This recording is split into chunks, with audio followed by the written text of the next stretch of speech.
Hi, I'm Stephanie Chandler, and I'm about to have a productive conversation with Mike Vardy. Welcome to A Productive Conversation with Mike Vardy. I am Mike Vardy, and I'm doing a rather selfish episode today. I know you're going to benefit from it. This episode is definitely relevant to the work that I'm doing right now as I'm recording it, but also going forward. Stephanie Chandler, my guest today, is the author of several books, including the Nonfiction Publishing Plan, and she is the CEO of the Nonfiction Authors Association. It's a vibrant community for writers, and the Nonfiction Writers Conference, which literally happened just a month before we recorded this conversation. It's a live event conducted entirely online since 2010. We talk about the origins of that. We talk about her origin story. We talk about publishing in general, and we talk about maybe something that I should do with the productivity diet when it comes out that I didn't think about. In fact, if you listen, you'll get some insight as to how the launch of the book when it comes out will actually take place. She's a frequent speaker at business events and on the radio. She's been featured in Entrepreneur and BusinessWeek, The Writer, Writer's Digest, and Wired Magazine. We had a great conversation. We talked before, we talked after. Great conversation. I know you'll get a lot out of it. Here is my conversation with Stephanie Chandler. Enjoy. Stephanie, thank you so much for joining me today on A Productive Conversation in what I would like to say is probably one of the most selfish conversations or episodes I've ever put in the 480, 90 plus episodes. Thanks again for joining me today. Totally my pleasure, Mike. I can't wait to chat about publishing. Yes. So as many of my listeners know, by the time that this airs, and we're recording this in the throes of the Kickstarter campaign right now, I'm basically running a Kickstarter campaign for my next book, and I am a nonfiction book writer. I want to get some history for you first. When I was going through your bio and we were preparing for this conversation, I'm like, I wonder where Stephanie comes from. Like where, so I'd like for you to share with the listeners, like your journey to this nonfiction kind of arena that you've kind of carved out your own little space for in many ways, not just on your own, but with the organizations that you're part of and you've run. And it's quite a fascinating, like kind of journey, especially, when it comes to where you started and now where you're at. Well, if you really want the story, Mike. So back in 2003, I quit my soul-sucking corporate job in Silicon Valley, and I opened a brick and mortar bookstore here in Sacramento, California, and thought I was going to write novels in the back office. And it turned out I was a terrible novelist, which quite frankly was devastating because I had spent my entire life wanting to write, and I didn't know how else I could be a writer, right? And meanwhile, my Silicon Valley friends are literally like caravanning up to Sacramento, which is about 2 hours away, and saying, I can't believe you left that job. You left a 6-figure job. You're selling $4 paperbacks. Like, are you crazy? I want to leave my job. And I thought, you know what? I'm going to help them. And my first book was a business startup guide about how to leave your corporate job and start a business. And I couldn't get an agent, right? So I went to a writers conference. I was like the only business book writer out of 350 people. I had an agent call me afterward and he said, I love what you're doing. Nobody knows who you are. You need to go build a platform. I need you speaking to thousands of people every year. And I was like, I just left the grind. I really don't want to do that. But I started a website. And back then it was called Business Info Guide. And I started writing articles because we didn't really have blogging in 2004. Right. And so I was very tedious to create an article. You basically have to create a new web page. It wasn't on WordPress. So I noticed every time I created new articles, my traffic was going up, and I started building an email list. And anyway, a year later, I had the idea to write a book called From Entrepreneur to Infopreneur, Make Money with Books, eBooks, and Information Products. It was the first book like it. And I was able to get a book deal with Wiley. And then I signed with an agent. We sold a couple more books. And then I got turned off by traditional publishing, which we can get into. But I was out speaking at writers' conferences, and I was like, why aren't they talking to us nonfiction writers? Right? It was almost exclusively fiction, maybe a little children's book, maybe an occasional memoir, but where's my tribe of nonfiction writers? Yeah. So in 2010, I got the idea to host my first Nonfiction Writers Conference completely online for 3 days live. using teleseminar. I was going to say, what were you teleseminar? using? Because Yeah. in 2010, I was at like Book Expo at Javits Center. And to your point, there was very few nonfiction. Almost all of it was fiction. I came home with a bunch of sample books. And I think I had one, and my wife got like a dozen of them because she loves reading fiction. So yeah, there was definitely this. Wouldn't even say a divide. It was definitely a slant towards fiction. And you're right, children's authors. There's a lot of that there. But so you were using teleseminar back before. Now you've got services like Hey Summit and Zoom and all that stuff. And this is being ahead of the curve for sure. It was definitely ahead of the curve, and I honestly had no idea if people would show up, but they did. And then each year they'd say, how do we keep in touch when this is over? And I was like, well, I think we need to create a community, right? So I launched the Nonfiction Authors Association in 2013. So this is our 10-year anniversary, 13 years of the conference. And it has just been an amazing ride. There was a need for this community. And so listening to my audience, I realized we need resources for nonfiction writers, and it's so much fun. But I sold that stupid bookstore, by the way, 3 years after it because opened. Ryan Holiday went the other way. He started writing books and then bought a bookstore and now has it as kind of like his home base. And where no one can see this right now, but I'm looking and I've got like are you in the back of that bookstore still? So I still love books, but I hated running a bookstore. Not fun. Don't recommend it. So let's get into first off, let's dive into the Nonfiction Authors Association, because when I was looking through that, I mean, you're right. There's not a lot of resources for writers that work exclusively in nonfiction, and a lot of people. I have a friend, Mike Schmitz, who's him and I both love reading nonfiction, and we have colleagues of ours who are saying, you should read more fiction. And I try. I will. Audiobooks for me is probably the best form of fiction that I can read because the author is telling me the story. But even then, memoirs tend to float my boat a little bit more than that.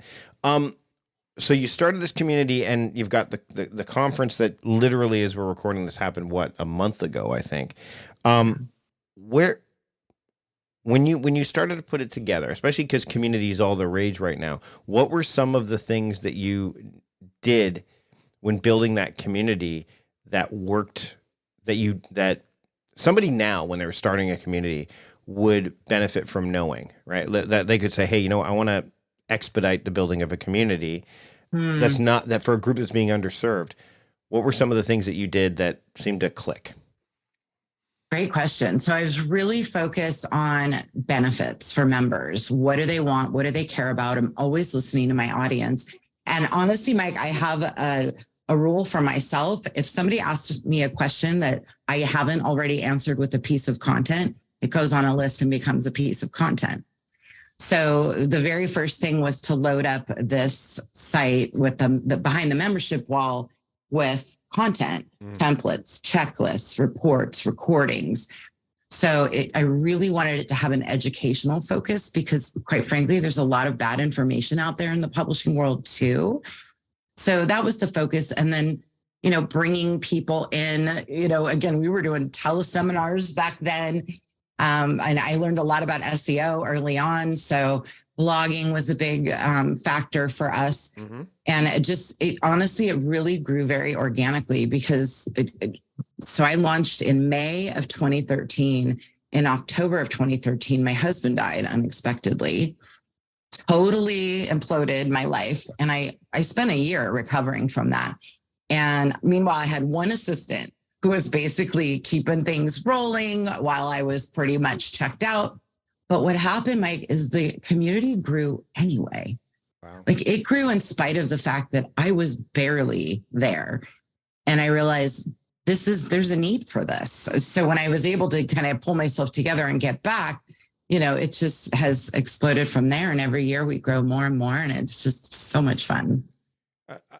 If you don't mind, I'd like to circle back to that moment where things kind of went obviously sideways for you. Mm-hmm. As a writer, did you write about that? Where did you find it cathartic? Did you journal? I know a lot of people will do that to get through those moments of pain, struggle. Was that something that helped you along the way? Because I know, I mean, I literally, as we're recording this, just wrote an email to my subscribers about the last time that something happened and to think back about it. And there's quite a bunch of responses that were like, I'm thinking back to that stuff. And it's more of a reminder that maybe we were talking just before we went on the air, like my daughter wants to have a party here and it will be the last party. She's in the other room too. It will be the last party that we have in this house.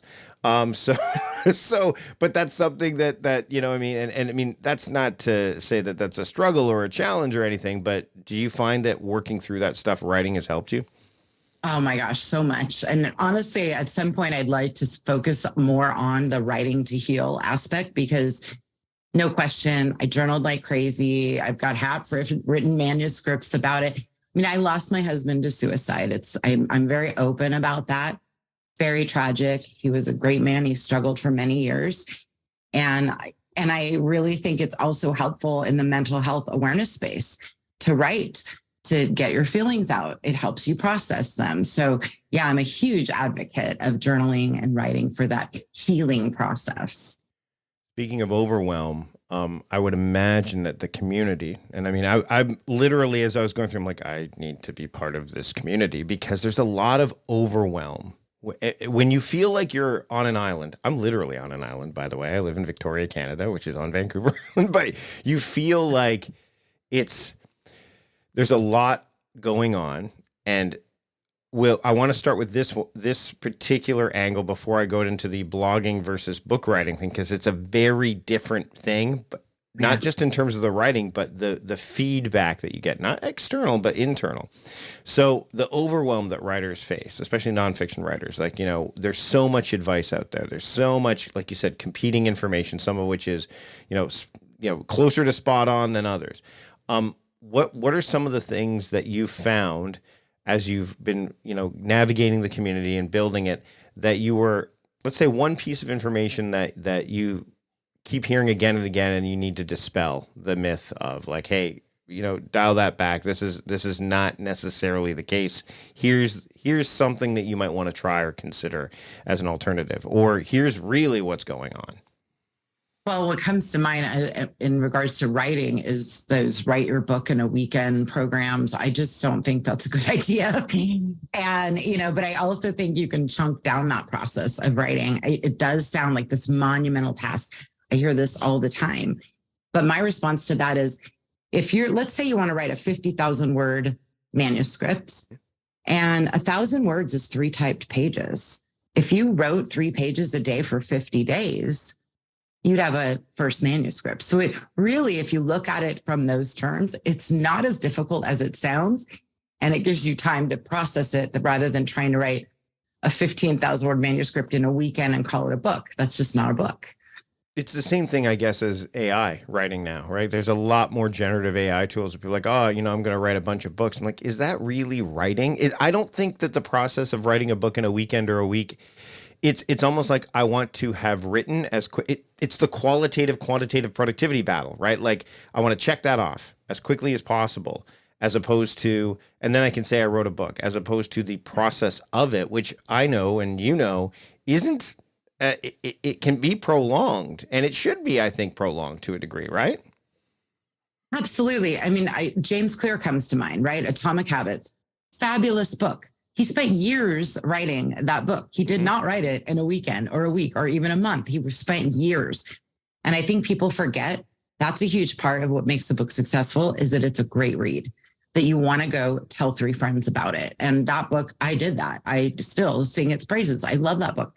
And now it's sold 10 million copies because other people are saying, I love this book. You must read it. Yeah. So that is why you should really focus on the quality of your writing and work with editors and professionals that help make it a better book to read. This leads me to a question I didn't think I'd ask you, but the idea, and this came up, we were talking before we hit record of, I was at a conference and a bunch of authors, both some that were self-published and also traditionally published, but also we in this space, and nonfiction authors are particularly notorious for this, although fiction are too. So I want to qualify that, is just churning out a book a year or a book every, and by the way, I could see Stephanie shaking her head while she's doing this. And we had this conversation, and there was no definitive answer through this. There's about 5 of us talking, because part of my, the people that I've, and again, no shame, no judgment here. It was just, I look at that and I'm like, number one, how do you do it? Number two, how do you market the book that you wrote when you're already looking at the next one that you're going to release in a year from now? Like, James is a good example. One book. He's built his entire business around it. Susan Cain has written, Quiet came out years ago. Only recently did Bittersweet come out. And so to me, I'm trying to decide. I think I know which way I'm going to go, because, again, my frequency of publishing books has been, fairly spread out. And I kind of like that. I want the Productivity Diet to be the book that I can hang my hat on for at least 2, if not more years. And if I write another book, it'll be, again, disparate. It'll be somewhat related. But what do you think about this concept of, I want to have a body of work, like, again, and let's use Ryan Holiday as an example. I mean, he's a great example because his books are really good, but man, every year, like, you're getting one.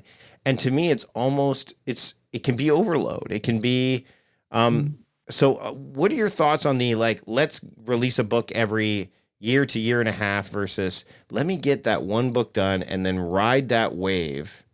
And then while that wave is being ridden, in the background, maybe start thinking about the next, because we know James is thinking about the next one. We just don't know what it's going to be, just like Susan, right? So I'd love to hear your thoughts on that. Yeah, I mean, if you've got more to say, right, then it makes sense. And it's something different. Like you said, your next book will probably be pretty different from the book you're about to release. But I don't see a need to rush. However, in publishing, and one thing is well known, when you release a book, your backlist will get more sales. Right.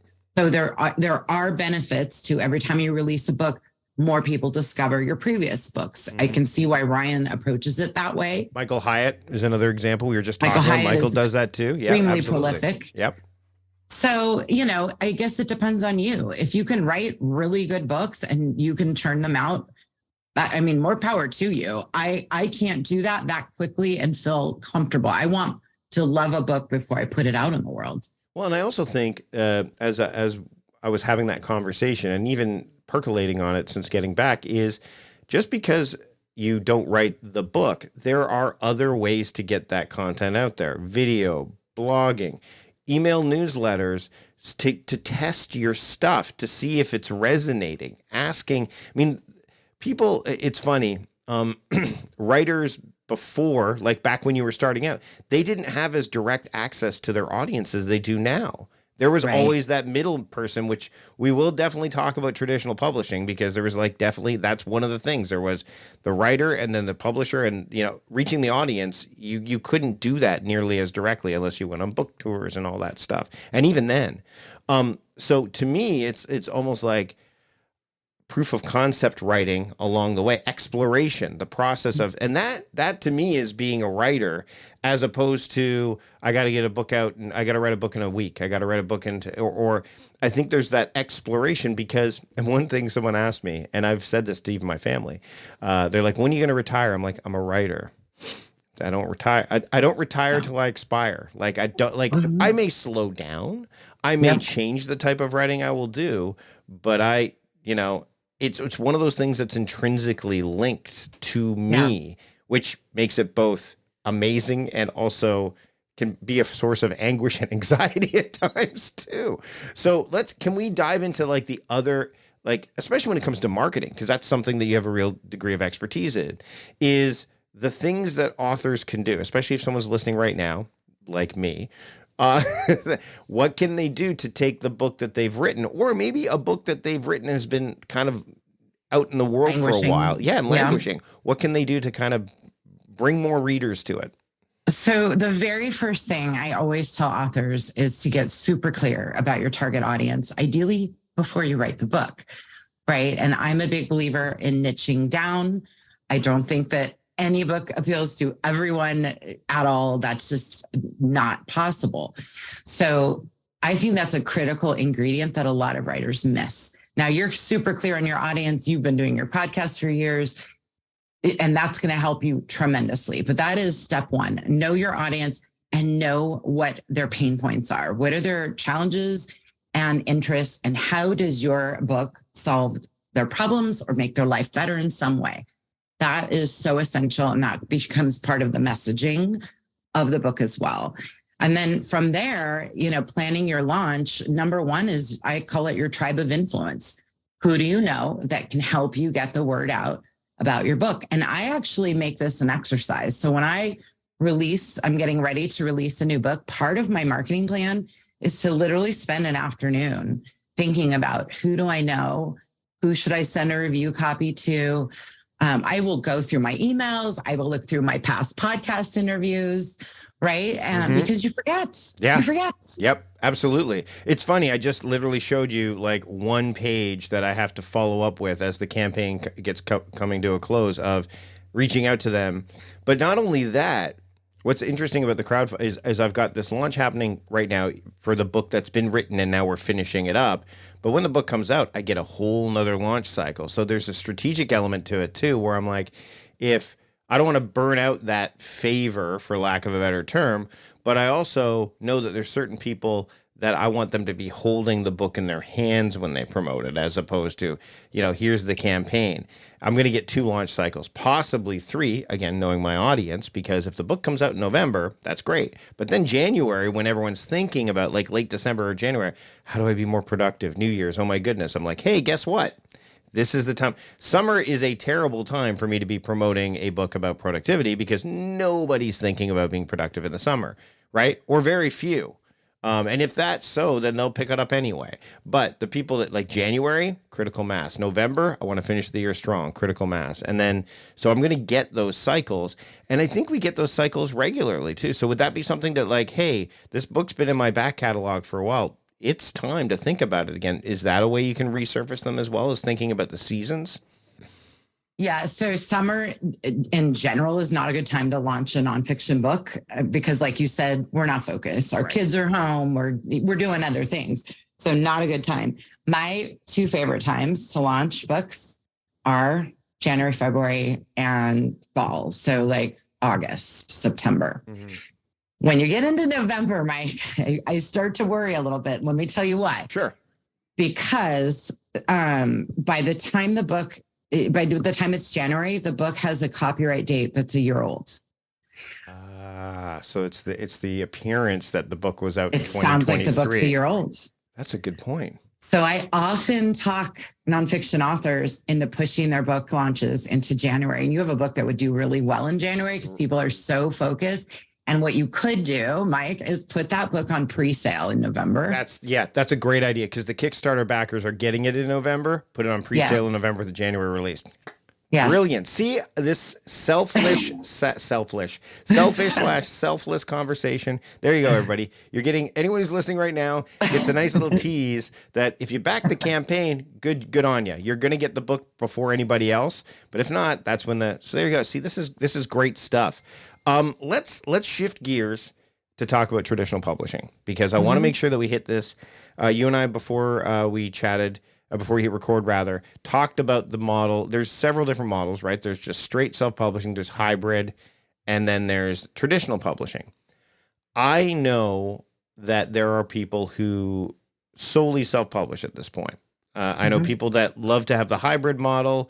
It becomes a bit of pay to play in those spaces where you're giving money up, which is some of the stuff that, I'm doing to a degree with the productivity diet. And then there's the traditional route. Now, the traditional route, I know people that are still doing it. And by the way, there's pros and cons for sure. And whether I wouldn't say that there's an enormous amount of frustration, but I would say that there are elements that I'll speak to that I think all of them work to a degree, right? I don't want to, I don't want to bite the hand that feeds authors, and especially if I'm working on one that's traditionally published, because I think there are benefits. But I'd love to hear from you maybe some of the pros and cons of self-publishing, and then let's lean into the same conversation about traditional. even sneak in maybe the hybrid stuff, I think, is where people get confused too. So can we get into some of that as we get closer to the end of our conversation? Yeah, let's dig in. So I think I'm going to flip that around. So Sure. let's talk about pros and cons of traditional first. Sure. Back when I got my first book deal, which was like 2004, 2005, bookstores were where it was at. We were physically going to bookstores. I owned a bookstore. Like, it was the focus. But, in the last decade and a half, that the landscape has shifted. Mike, nobody knows for sure, but we believe that Amazon is selling around 70% of all books. Right. And, here in Sacramento, we have a Barnes & Noble closing, which is devastating. So brick and mortar isn't what it used to be. You mentioned audiobooks. I've become a huge audiobook reader myself. And as much as I still love a physical book, I've got my Kindle loaded up. I've got my Audible loaded up. I almost, very rarely buy the physical book any longer. So the bookstore placement doesn't have the same appeal unless you have a really, broad topic that people would pick up in a bookstore. Right. But the fact is, we're in a bookstore, we see a book we want, we're getting on our phones and buying Amazon. When we talk about airport placement, because that comes up a lot, especially with nonfiction book, it's not everything that everyone thinks it is either. And it's also all paid. You don't just get chosen. Yes. And it's big money. Right. Big money. And we look at it like, so it's funny. I was just traveling and I saw a book there, and I guarantee you I'm not the only one that does this. I'll take a photo of the book so that way I remember to buy it on Amazon, on Kindle. And by the way, let's be clear, Audible, Kindle, Amazon, they're all Amazon. Every one of them. And it's honestly, that's like, I have a huge love-hate relationship with Amazon, but that's another story. The other thing I want to bring up, you mentioned Barnes & Noble. We have a store, chain up here called Indigo. It used to be called Chapters. And they've done pretty well. Canadians shop differently. I think the audiences in the UK shop differently too. So audience matters. But I remember reading a story, maybe I'll put a link in the show notes, about how Barnes & Noble is trying to reinvent in the markets that it's still there. And some of them are actually doing okay because they're trying to make it back to what we were talking, a community place, a place where you go, more places to sit down. They're almost taking like some of the elements of like the library and the coffee shop and merging them into with the hope that if you just get people in there and they're like, you know what, I'll just buy it. Like, it's almost like, there's a persuasiveness to it, a warm persuasiveness to it. And I know it's not Barnes & Noble. The problem, I think, with a lot of Barnes & Noble stores where they were placed near like those big mega, like Costco's and the big mega power centers, those aren't warm and inviting locations to go to. But the one that's downtown that you could walk by, absolutely. The ones that are in maybe more traditional shopping malls, maybe, especially if you've got like a coffee shop right in the location. So I think they're trying, but yeah, it's you're I mean, you know it. I mean, traditional bookstores are they've been struggling for a long time. Like, frankly, the music industry felt the same. I mean, HMV were around for a long time. Where are they now? Right? The only thing we're seeing now is a return to vinyl. Which is unreal to me. I actually just got a vinyl record in the mail yesterday, which I love. I mean, there's a nostalgic element to it. And so I think people still like to hold paper, but if they can get it from Amazon, that's where people are typically going. So that's one. Keep going. All right. So traditional publishing, the bookstore placement doesn't have the power it used to. Certainly there is that credibility of being able to say, I've got a book with one of the big 5 publishers or whatever that is. There's no denying that. And as a writer myself, I really had this goal. I wanted to be traditionally published. And I think a lot of writers feel that way. And if that's the case, that's great, but the flip side, and the reason I left traditional publishing, you have a lack of control over your content. They can change your title. They will pay you $1 a book. And even if you do get a book advance, and those have come way down. So let's say you get a 5 or 10 grand as an advance, you will not see another dime until you earn that back $1 at a time. You have to earn out your advance through book sales.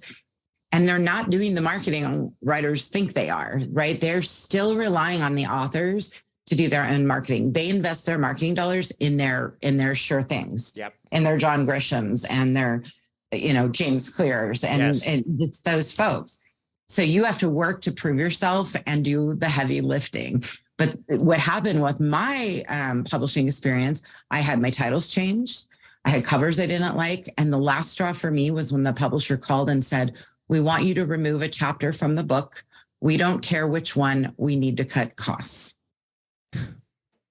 And I thought, I am never letting that happen again. Now, I turned it into Lemonade and I had readers get the free download, right, of the resources chapter. And that became a strategy I put into every book, and you should too.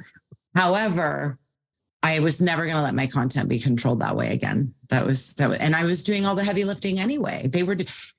One of them assigned me a publicist, and I thought, oh my gosh, this is amazing. They're giving me a publicist. She landed me 2 podcast interviews, 2. Yeah. And I mean, we know when we work with people that are independently published or even aren't, they're hustling they're hiring agencies. I mean, my inbox gets a lot of emails from publicists, and it's more public relations firms. And I know that a lot of them are being paid by the authors themselves. Absolutely. And it's, publicity is expensive, and you'll never earn it back in book sales. I mean, we could go down a whole rabbit hole on that. It's also interesting. And I mean, I'll say it right here, right now, that sometimes you'll get a publicist that sends you an email and they're like, did you even listen to my podcast? Do you know what like you're pitching a guest? And I'm like, and I mean, I'm not saying that this happens it happens frequently, but it's like that in and of itself makes it feel like the person that's hiring that person is not, they're just doing a mass send. Again, quantity over quality. And I know I'm not the only one in this space that gets those kind of emails. Like, are you sure that you even know that this, because it's not a market fit? I'll get emails about, financial stuff or whatever. And sometimes I can make it work, but that wasn't, and actually this is a nice tie. The early days when my podcast was not I was new, I would make it work. Now that I'm almost 500 episodes in, I don't want to do that nearly as much. I don't need to do that nearly as much. So if there's got to be effort on both sides. So I can definitely, I hear you on that front for sure. And look at that in terms of marketing your own book. You're not going to send your book to a blogger who writes about weight loss. You're going to focus your marketing efforts to where your audience is spending time. And so that's a very valid point. Absolutely. All right, let's talk about the hybrid model really quickly, because I think that's an area that's expanding. I mean, you would know better than I would, but there's also some pros and cons to that, I would imagine, too. Yeah. So hybrid publishing is basically a paid self-publishing. So true self-publishing is that you hire all your talent yourself. You find your editors. Usually we use multiple editors. You hire your typesetter, your ebook formatter, your audiobook production, all the things. And you go and register ISBNs and get your barcodes and Library of Congress. I mean, there's a lot of steps to producing a book. And so for authors, especially in the nonfiction space, who are busy, who are entrepreneurs like you and I, who don't want to do all the heavy lifting, hybrid publishing services come in and do that heavy lifting. And so they're really meant for people who are too busy and don't want to do things that are outside of their expertise.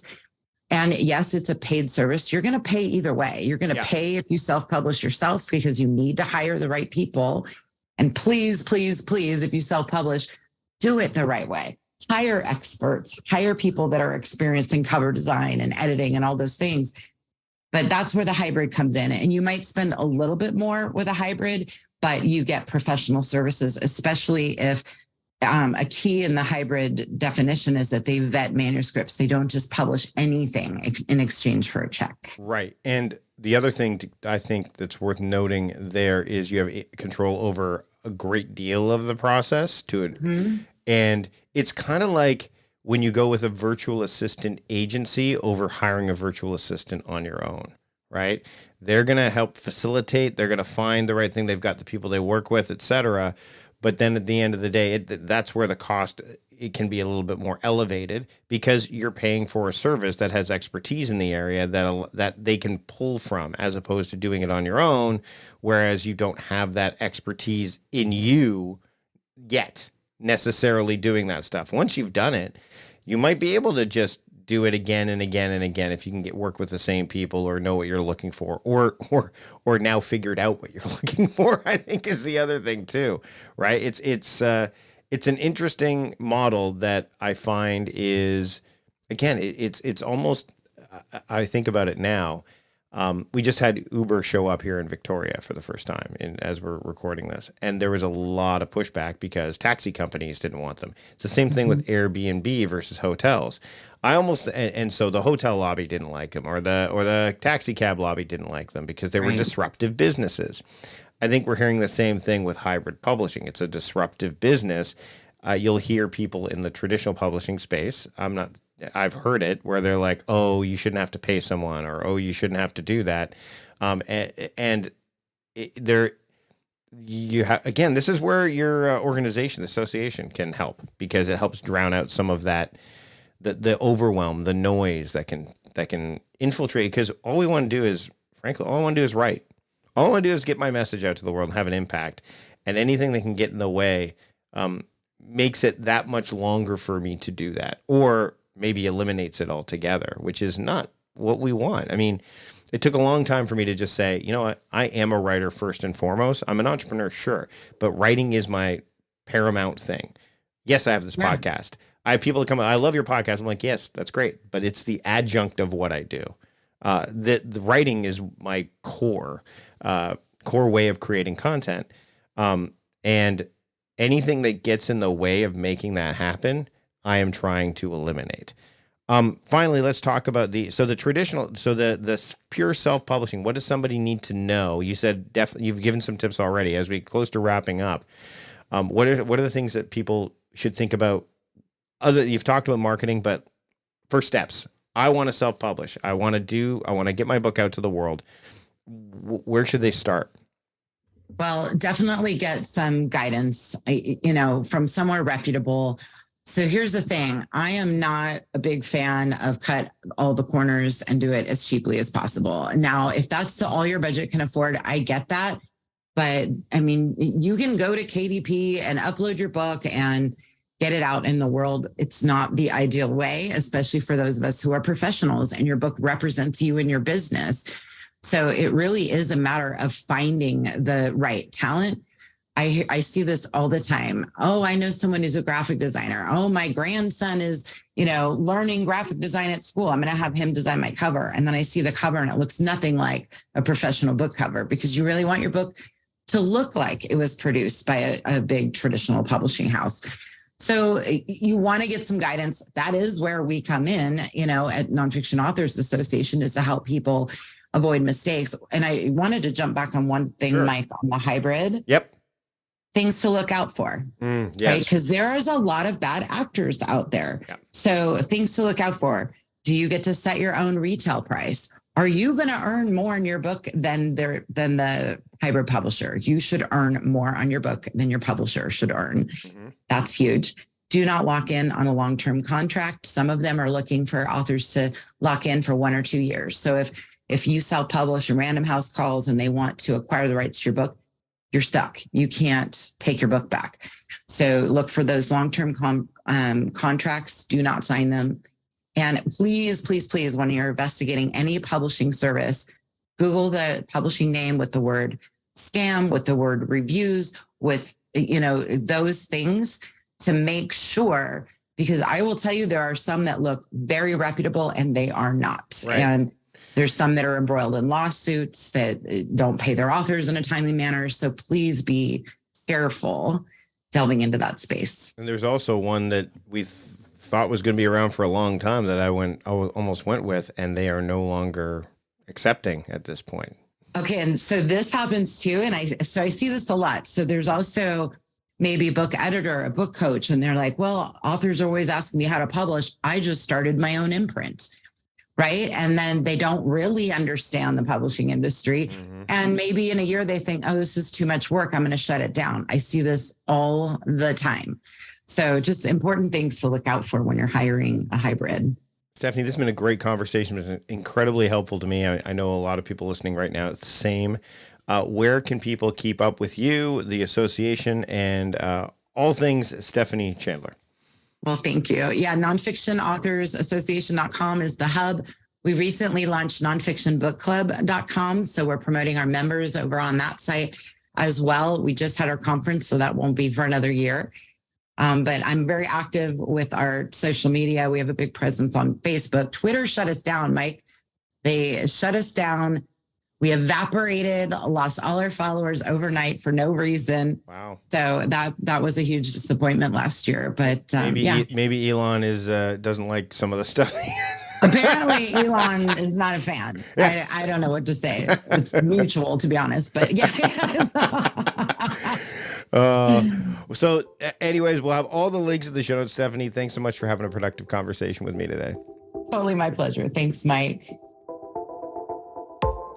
Big thanks to Stephanie for joining me today. You can find all of the relevant links and takeaways either in the podcast app you're using right now, which you should use to subscribe to the podcast. That way you don't miss a single episode of what's to come, and can find things through the archives very easily as well. But I digress. Let's get back to where you can find the show notes. It's at productivityist.com/podcast 488. And again, if you want to support the show, subscribing is one way to do so. Another way is to check out the sponsors that you heard on today's shows and take advantage of the offers that they're providing. All you need to do is to check out the page at productivityist.com/podcast sponsors. Make that happen, and that way they know that I sent you. That's it for this episode. I want to thank you so much for being part of it. I want to thank Stephanie for joining me. And until next time, I'm Mike Vardy, the host of A Productive Conversation, reminding you to stop doing productive and start being productive. See you later.